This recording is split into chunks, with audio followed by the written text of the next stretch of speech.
पुणे जिल्ह्याच्या खेड तालुक्यातील ग्रामीण भागामध्ये मागील आठवड्यापूर्वी खूप मुसळधार अतिवृष्टी झाल्याने अनेक गावामध्ये नुकसानीचे माहिती समोर आलेली आहे। आता आपण आलेलो आहोत वेताळे गावामध्ये। या गावामधील जो पूल आहे हा पूल या पाण्यामध्ये वाहून गेल्यामुळे येथील विद्यार्थ्यांचं शेतकऱ्यांचं ये जा करण्याचा मार्ग बंद झालेला आहे। या विद्यार्थ्यांना शाळेमध्ये कॉलेजमध्ये जाण्यासाठी एसटी या ठिकाणी येत नसल्याने विद्यार्थ्यांना मोठ्या प्रमाणामध्ये या गोष्टीचा नाहक त्रास सहन करावा लागत आहे। आपल्यासोबत बोलण्यासाठी काही ग्रामस्थ आहेत। काय अडचण आहे, काय परिस्थिती होती पहिली? मुळात विषय असा आहे की 8 दिवसापूर्वी अत्यंत मोठा असा पाऊस आणि धुवाधार असे पाणी या ठिकाणी आलं। त्या पाण्यामध्ये साधारणतः 30 घरं पाण्याच्या पुरामुळे बाधित झाली।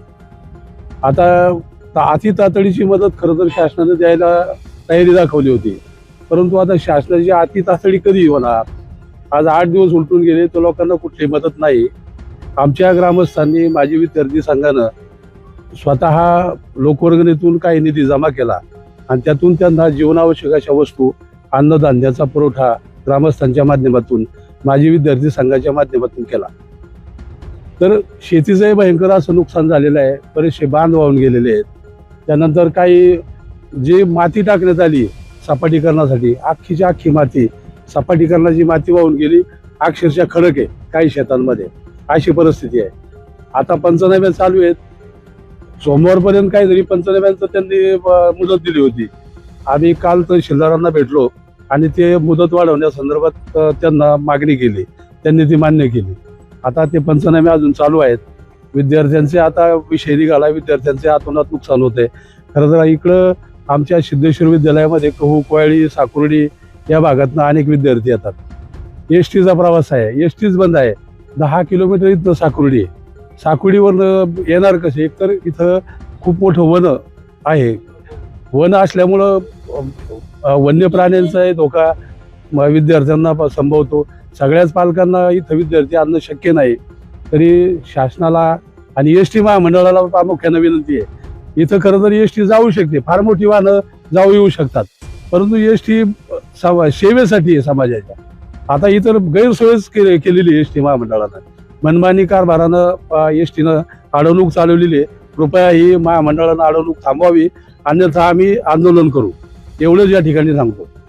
नक्कीच ग्रामस्थांच्या भावना खूप तीव्र आहेत। आपल्यासोबत विद्यार्थी आहेत। काय सांगशील, काय अडचण आहे तुमची? एसटीचा प्रवास खूप म्हणजे विद्यार्थ्यांना त्रास होतो येण्या जाण्याचा। 3 किलोमीटर जावं यावं लागतं। त्याच्यासाठी आमची एवढीच विनंती आहे की एसटी लवकरात लवकर चालू करावी। आपल्यासोबत आरोग्य कर्मचारी आहेत। मॅडम, तुम्ही कुठून येता आणि काय काय अडचणी या सध्या सांगा बरं। मी नंदा यशवंत पिंगळे, प्राथमिक आरोग्य केंद्र वेताळे इथं आरोग्य सहाय्यिका म्हणून काम करते। आज 8 दिवसापासून आम्हाला एसटीची गैरसोय झालेली आहे। आम्हाला येण्या जाण्यासाठी इथं 3 किलोमीटर जायचं आणि परत यायचं, किंवा तिथं मग ओपीडीला आम्हाला उशीर होतो, रुग्ण येऊन बसतात। त्याच्यामुळे एसटी लवकरात लवकर चालू करावी अशी माझी विनंती आहे। नक्कीच एसटी तातडीने चालू करण्याची गरज आहे। आपल्यासोबत ग्रामस्थ आहेत। काय अडचण आहे आणि काय मागणी कराल तुम्ही?